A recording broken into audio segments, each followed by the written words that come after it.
Welcome to Drunk on Social, the Symposium, where we help you stay ahead of social media trends, share the latest news, and highlight the strategies that are working to help you grow your business. Now let's join our hosts, Tristan and Jeff, in 3, 2, 1.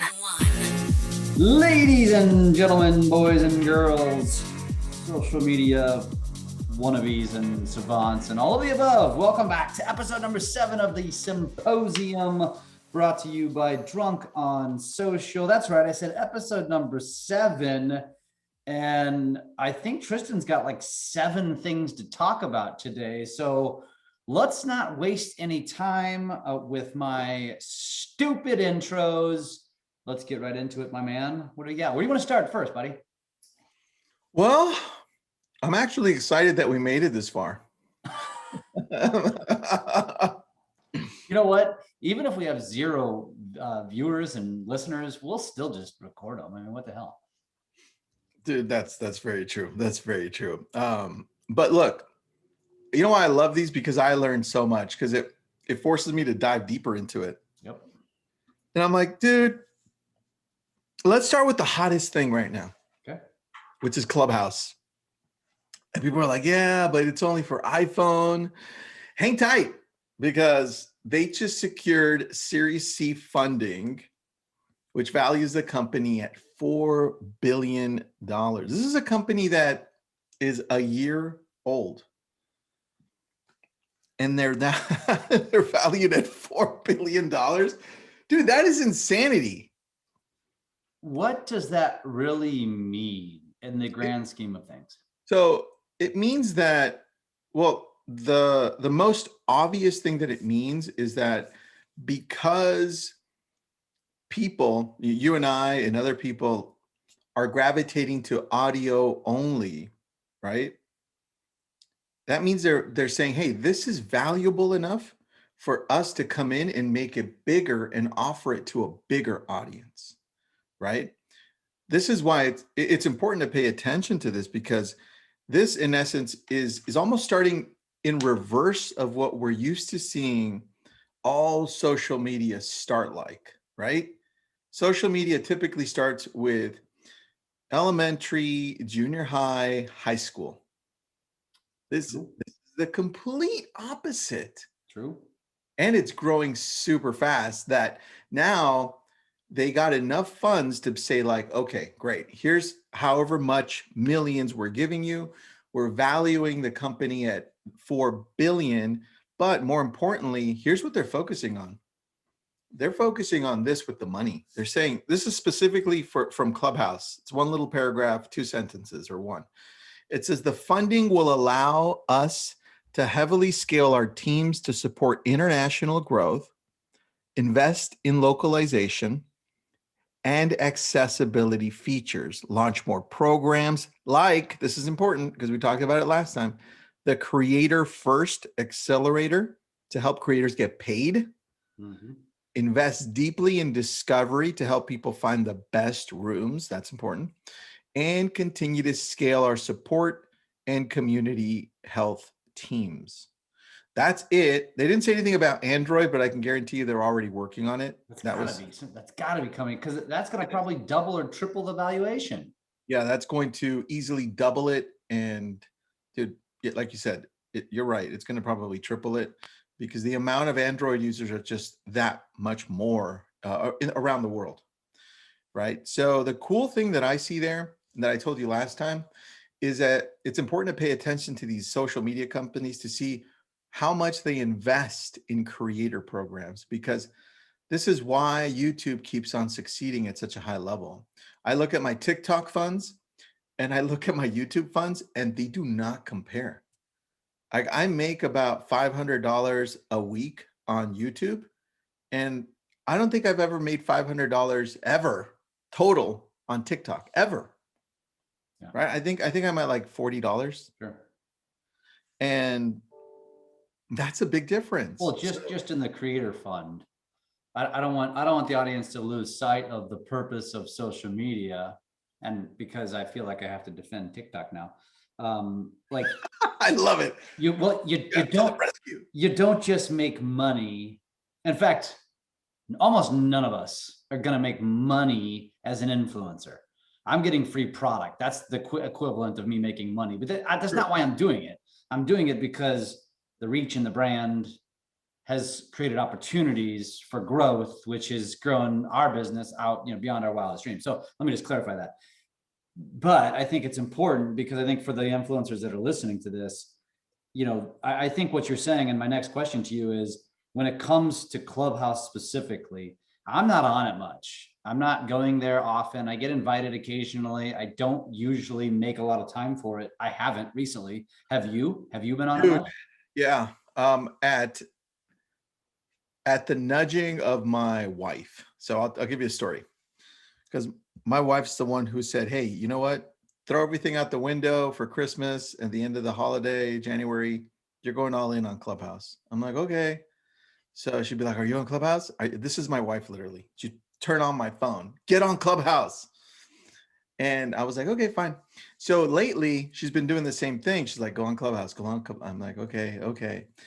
So I go on Clubhouse yesterday, Sunday evening. I'm eating dinner. She pops open Clubhouse for me. She's like, you're going on Clubhouse. She's like my boss, dude. So I have it on, and then I'm like just listening. And then the audience goes, oh, and we have Tristan on. I'm like, oh, okay, I'll go on. They made me a moderator, and then they asked me a question. And so I answered. This is a real estate community in Clubhouse, all right? But check this out. Then somebody comes up and asks a question. And the guy's name is Chase Tucker. I'm telling you this because you're going to Google him. And Chase Tucker goes, hey guys, I'm Chase Tucker. I have a question about investing first time in real estate. And I'm like, oh, this is not a real estate agent. This is an actual investor. And I go, Chase, I'm looking at your Instagram. Are you Chase Tucker from Peloton? He's like, yeah, it's so funny, dude. He's like, everywhere I go, sometimes I don't know if people know who I am. But yeah, that's me, man. It's like, he's like, thanks for the support. I'm like, that's freaking awesome, dude. Because when I go and run every morning, I run to Chase Tucker. Right. And so I go, do me a favor. I answer his question. I go, do me a favor and DM me, please, after. So we DM, this is yesterday. We DM all through the night today. He's like, I want to invest. I want to buy in New York City. Find me an agent. And I'm like, dude, it's happening. It's happening now. This is a referral. And then it's New York. And guess what? Guess who else he's friends with? All the other freaking Peloton instructors. Of course. That have the same questions. And so it's an opportunity right now that you have to just jump in, talk about real estate, talk about investing. You're hitting a whole new demographic. I would love to see who's on Clubhouse as a demographic, but I have a feeling it's the millennials because that's who I keep on seeing jump on, right? Ages early 20s to maybe low 30s. And to me, not just is it important to be on there because this is where the world is heading, dude. Reddit just unveiled that they're coming out with a Clubhouse clone called Reddit Talk. And Reddit is one of the top most visited websites in the world, in the top 50. And then Facebook continues to say, hey, look, not only did we launch our Facebook copy of Clubhouse, and it's only open to some people, like the audio rooms and all that, but we also have audio tools, and we're allowing you to clip little sections from the talks that you're part of so you can share them. So they're trying something slightly different than Clubhouse, where Clubhouse you can't record, right? Well, you can if everybody acknowledges being recorded. But Facebook just takes it and says, well, you're on here, so guess what? We're recording and you're acknowledging it.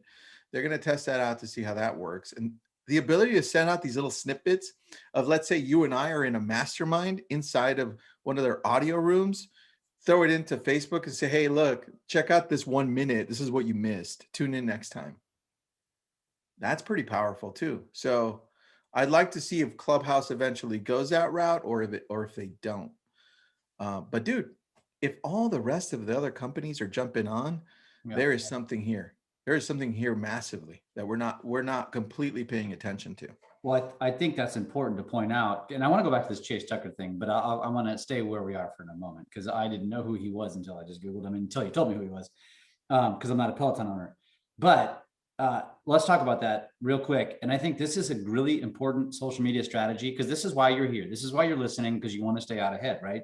And we always have said to you, like, the reason you should pay attention to Snapchat is because Snapchat's out ahead, and anything that they're doing, Facebook and Instagram tend to copy it, which means they're on to something. We said the same thing about TikTok. Now we're saying the same thing about Clubhouse. Tristan just validated this whole thing by saying, if anybody didn't just hear what he said, the point was, he just got connected to somebody non-real estate related, which tells us that the future has yet to be tapped on Clubhouse. And there is going to be a massive B2C opportunity, business to consumer, agent to customer is what I'm saying here. Salesperson to consumer, right? It doesn't matter what you sell, that opportunity is going to be there. And if you wait until it happens, the opportunity for you to infiltrate and have followers and understand the platform, you're going to be too late. And that's why you're listening to this podcast. And like Tristan just said, like Janice, who's his wife, is reminding him, because clearly she has ESP, like she did about lab code agents. For those you don't know, that was her doing as well.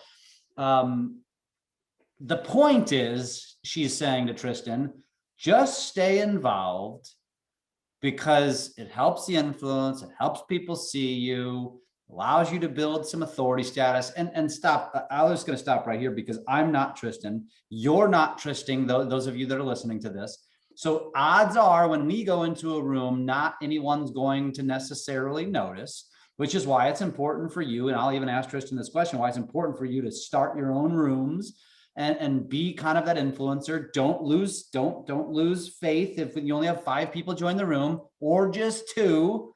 The point is, create that familiarity, get practice, right? What would you say, Tristan, to that person who is not going to have the same opportunity necessarily, because they don't have the brand that you have? Yeah. And they say, well, listen, man, I'm not going to get that. So what do I do? I think that's a misconception. You look at some of our friends, Brittany Howard, Vanessa Noble, right? They didn't start with the following that they have. They both have around 14,000 followers. Okay. They are consistently in there connecting with people at a high level, going in, asking questions, giving responses when needed, teaming up with other people and saying, can I help you? Can I help moderate? Right? They're going all in. And one thing D-Rock, Gary V's video guy, said last week, Jeff, that you missed, he said, somebody asked from our team, from our Lab Code Agents team, said, what about Clubhouse? I find it like they said, I find that it's a big waste of time, right? D-Rock's like, no, it's the actual opposite. The cool thing is, you don't have to be dressed, he said, to be on Clubhouse. You could be brushing your teeth and chiming in on Clubhouse, right? You could be putting it on the car in front on the dashboard as you're driving, right? You could put it anywhere, in and out. It could be just 2 minutes. It could be 5. And yesterday, the call, I was on there for 10 minutes, dude. That was it. 10 minutes, in and out. I got a client for NYC. It could expand to other places. I just talked to him in the AM. This is insanity. Yeah. Interesting. So Chase Tucker is one of the running coaches on Pfitzer. So he's the guy that, like, you log in and you see them.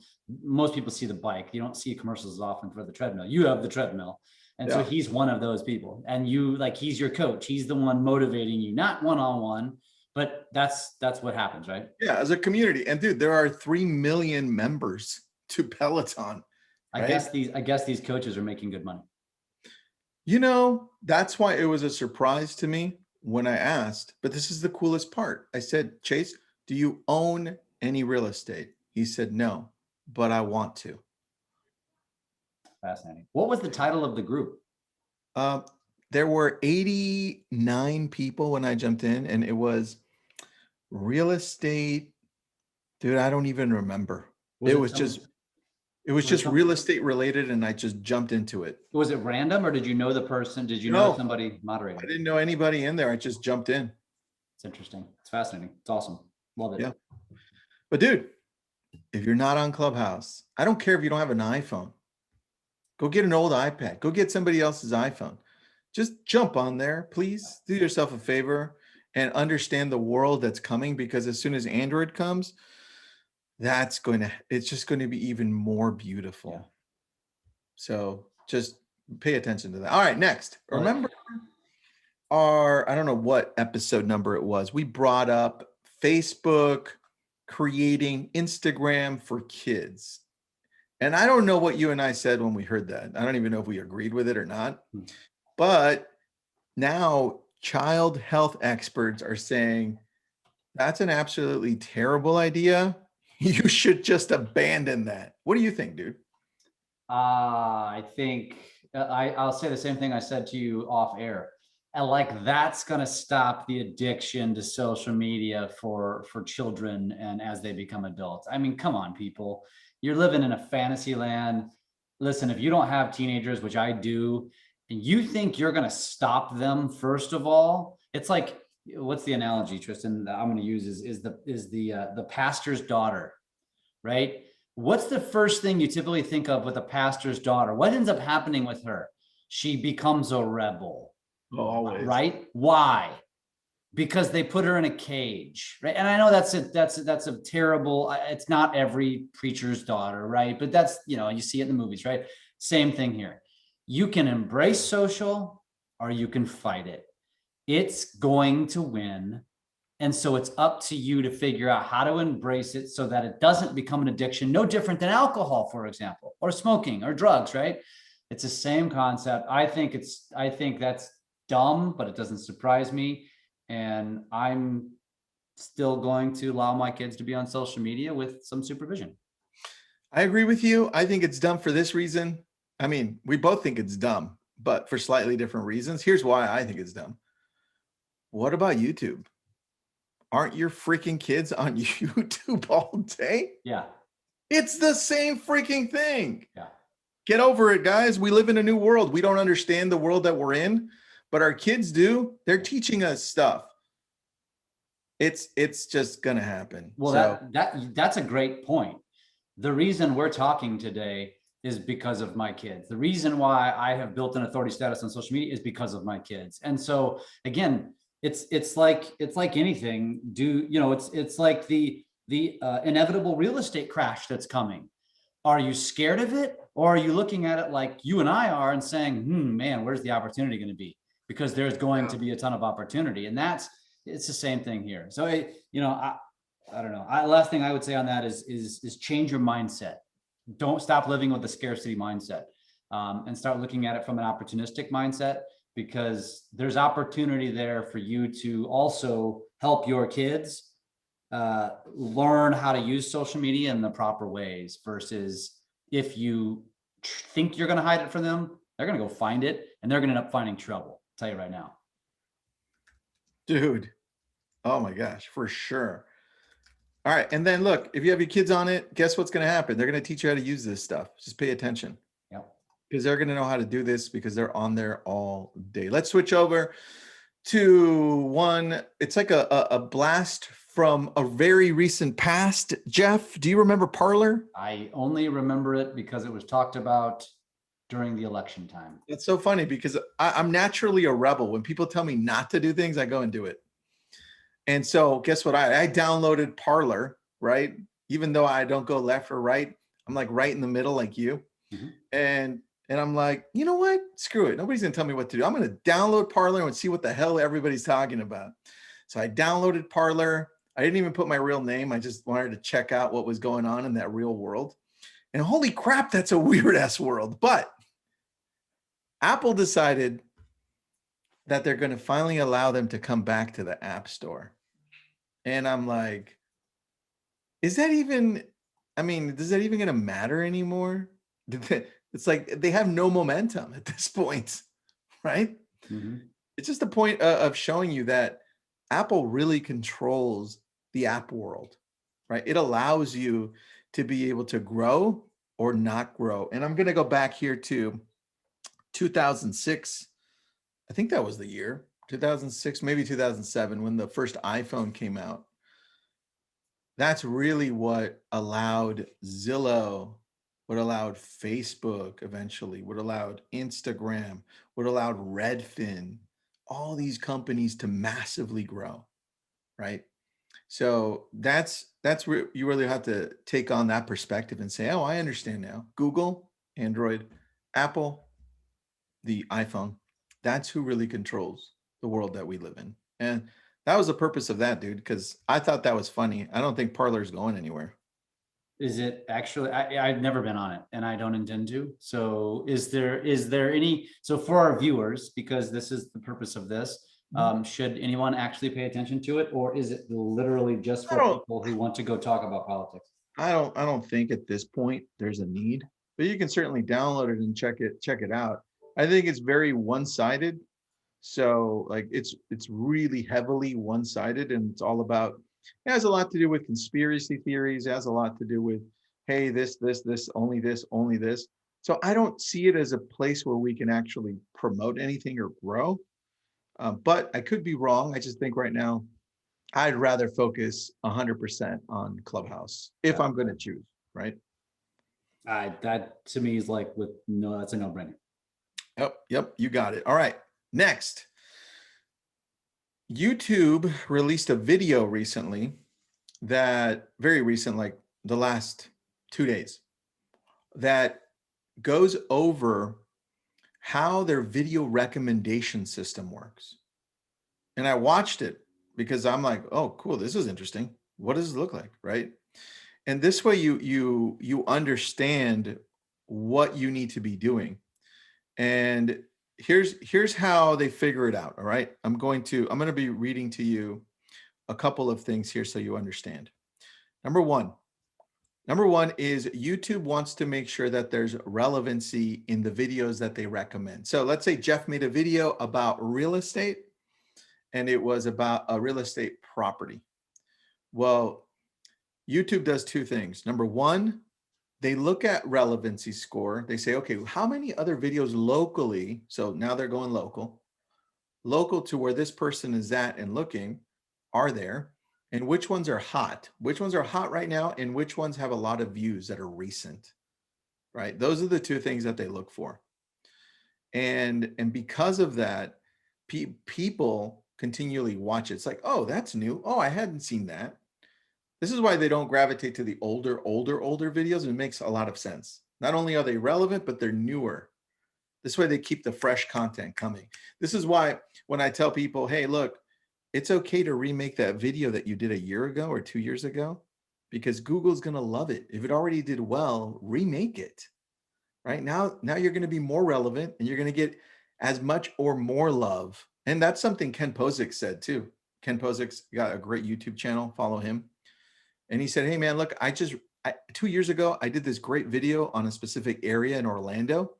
I just reshot it and it did even better. Right? And I'm like, dude, it makes total sense. That's exactly how YouTube's algorithm works. So those are the two things you have to watch out for. But I thought that was cool, dude. And then lastly, unless you have a question on that. I do, actually, real quick. So give me one other example of how somebody could utilize that functionality. Right. Best way of doing it is, if you see something in the news that's catching traction that has to do with real estate, right? You make a video of it. So lumber, you see how lumber prices are skyrocketing? Make a video. Make a video of it, and in the description, in the title, put lumber prices are going up by whatever, right? Or lumber prices are so high, something along the lines of what people are searching on Google. How do you find what people are searching on Google? Well, I'm going to make it super easy for you. I'm going to do this as I'm telling you, okay? I'm going to type in on the Google bar, or on the domain or search bar, whatever you want to call it. I'm going to type in lumber prices are up. That's it. All right. Now follow along with me on this podcast. Now we have some things pop up, but you're going to scroll down. You're going to scroll down to a little section that says people are also searching for. right? Or people, it's called specifically, it says people also ask. It's actually toward the top on my screen. And then when it says people also ask, well, Google's telling you straight out, they're saying, hey, this is what people are typing a lot. Two things on my screen. It says, why are lumber prices so high right now? And the other one, are lumber prices going to drop? I have two video topics that Google will love. And now you're hacking the system. That's what Google wants. So you're giving them exactly what they want. Why? Because it's at the top of the Google search and they're recommending it based on what people are asking. Remind us where to find that.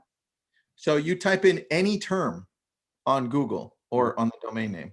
I typed lumber prices are up. That's all I typed, and I press enter. Well, how would they know to type? Why would they know to type that in the first place? Well, dude, like go on the news, go on the Wall Street Journal, go to the real estate section, find something that's like, whoa, that's. So essentially you could just type in trending news. You could, like trending real estate news, right? Trending. Well, specific to any industry. Yeah. So you go to whatever it is, and then like prices are up right now, right? So I would put in prices are up in the US. Home prices, probably. Let me type in home prices. There it is. I typed it in the search bar, right? And then as I type it in the search bar, you're going to have a section at the bottom that either says top stories or people also ask, right? And those are the ones you're going to go with because that's what Google is telling you. Hey, people are also asking this. And if that doesn't pop up, you have the other option, which are the top stories. And you're going to grab those because they're all relevant. They're all new because that's what it's looking for. Mm-hmm. Look, the first one that comes up on my screen is by Redfin. It says, it's a quote by Redfin by the Business Insider. It says home prices are up 17% over the past year while inventory remains low. Can you imagine just putting that as a title? Yeah. And then filling it with the best description. Now you have SEO juice. It's relevant. You finish your video, upload it, and yeah, you better believe that's going to show up on the first page of Google on the first few days. So I do that for real estate because if you follow my YouTube channel, one thing that happened last week is CoStar was buying homes.com. CoStar's not buying homes.com, right? I did a video the very first day it popped up. Just type in CoStar. You can do it right now. CoStar buying homes.com. So let me ask you this, because I have an answer to this, but I want to know where you get it from. When you find that kind of information, when that comes to you, how does it typically come to you? Every morning I have 7 news outlets that I populate on my screen. And then I go and I find the one that's duplicated like 3 or 4 times. And then I'm like, oh, that's happening a lot. Tell me 2 or 3 of them. For real estate, it's here. I have them all dictated for you here. That way I don't guess. Here they are. Real estate search. All right, I've got the Wall Street Journal, Housing Wire, Inman, the Real Deal, Trends, and then the National Real Estate Post, which you subscribe to, right? I have TD Ameritrade, so I can check out their back end, and then the rest are just like things I think of on the side. And the reason I asked that question is because it's interesting. What Tristan was just describing on YouTube is exactly also what I do on TikTok. It's the same concept. We're just creating content in different platforms. But the point is, and I tell people this all the time, I'm like, you struggle to find content. The content's right in front of your face. Tristan just named off 6 or 7 or 8 different resources for relevant industry content. It doesn't matter what industry you're in any industry, you can find relevant content. And you know this, Tristan, but go to my TikTok page, go scroll my page, and you'll see all of the TikToks that have a cover photo that is white. I started doing this, several weeks, maybe a month ago, are all industry related. And you'll see that every single one of them is typically data driven, and I'm just sharing it. It's just industry content. And where do I get it from? I get it from a mortgage blog. More, by and large, I get most of my content from a mortgage blog.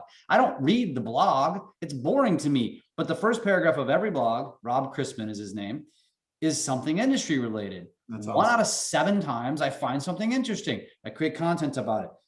What Tristan just described, this isn't rocket science, folks. That's what we're trying to tell you. Like, you can do this for YouTube. I mean, I was just thinking, as you were talking about trending news, I was thinking, holy cow, I should do something on Dogecoin right now or something like that, right? Because check this out. I know people can't see this, but I'm going to take you through it so you can see, okay? Sure, please. I typed in costar buyinghomes.com on Google, right? This is the first page, okay? I'm underneath the ad. I'm 1, 2, 3, 4, 5, 6, first page. There it is right there, right? On YouTube, yeah. On Google. Right. A YouTube video though. And now I go to videos. I'm the first one. Boom. Right? And dude, check out what number 5 is. Nice. Drunk on social CoStar. I spelled it wrong, but that's awesome. CoStarBuyingHomes.com, because I did a Facebook Live in there. Yeah. It picked it up from the Facebook group. Right? Awesome. So, dude, that's how you hack Google. This is why I talk about trending news about once or twice a week, and this is how people find me. So be honest, are you running any ads? I was, and I stopped because the ads weren't working as well as I liked. Did you run any ads on that CoStar video? Did you boost it of any kind? Zero. See, Zero. That's my point to you folks is you can trend on any platform, just take trending news. And if you just talk about it, Tristan chooses to use it on, he starts on Facebook and then repurposes it to YouTube. I start on TikTok and repurpose it to other places.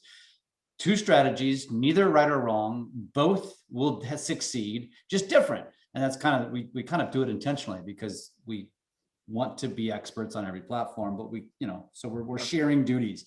I think that was probably one of the most powerful topics that we didn't even intend to talk about.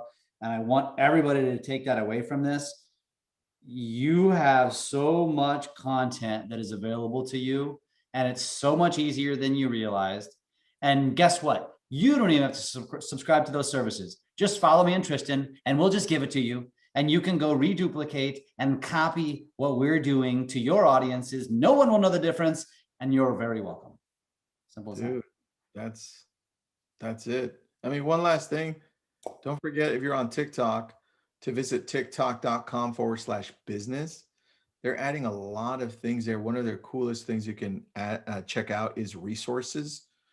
They have like this creative hub for businesses where you can take a look at all the coolest thing that other businesses are doing. So it can inspire you to create your own thing. So, and that's all I got for you, man. Dude, I love it. I love it. The one thing I'm going to add to is I just created a video today, and I just want to share this with everybody. And this is not rocket science, but it's good for you to know as it relates to social media. So many sales professionals, especially in our industry and most industries, everybody's afraid of being different. They're afraid of being creative. They're afraid of getting uncomfortable. And so invariably what you do is when your competition zigs, you zig too. And you've all heard this quote before, but when your competition is zigging, you should be zagging. And this applies to social media. And again, Tristan jumped to get out there and talk about CoStar. That is important. And that's the point. And so again, when it comes to your social media strategy, this will apply today, tomorrow, and 5 years from now. Find ways to be freaking different. Because if you just follow what your competition is doing, or if your mindset is, oh shit, XYZ company is doing this, I have to do it too. That doesn't help you. It's just diluting the content that nobody cares about. So be different. This is good finish. Good finish. Dude. I hope a bunch of people stuck with this because this was a good one. You know what? We should clip this little section and throw that as the teaser in Instagram and Facebook and YouTube. I mean, this was good. This was good. All of the above. Yeah, I Good. like that. Good job with this one. All right, buddy. This has been fun until episode 8. I'll talk to you 34 million times. See you guys.